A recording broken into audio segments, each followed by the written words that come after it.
I've been telling you which wines I like to keep to have my home be entertaining ready. Frankly, so that I do it more often and I don't have to fuss about all the details each time I do it, which means I get to see my friends more often, I get to connect with my friends.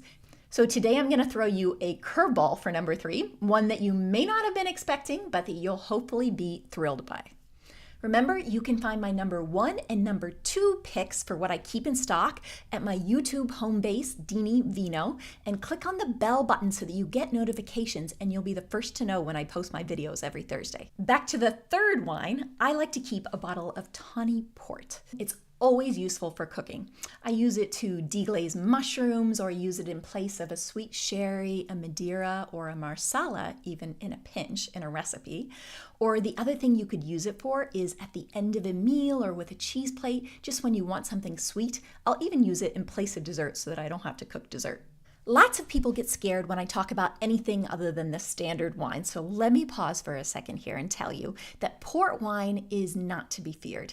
It's part of a category of fortified wines, which means that they are fortified or strengthened by adding in some extra liquor to them.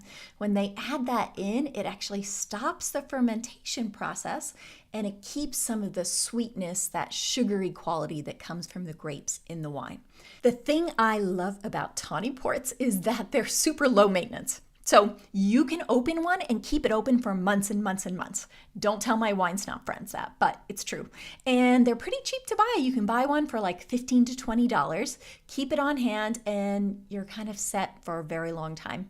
Now the key is that because of that extra alcohol and that sweetness, it will give you a massive headache in the morning if you haven't kind of sipped it in moderation. So I like to serve it in smaller sized glasses like this beautiful glass here, or one of these. I got this super cheap at IKEA, or you could even serve it in like tea glasses or a shot glass, something like that, so that people don't overindulge in the sweetness, the yumminess of the wine.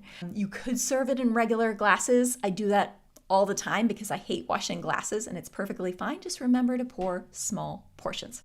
By the way, Portugal is beautiful, especially the port vineyards and the Porto town. The warmth of family and the beauty of the region is as delicious as the wines. I hope you liked this. I hope you'll come back for number 4 by subscribing to my channel.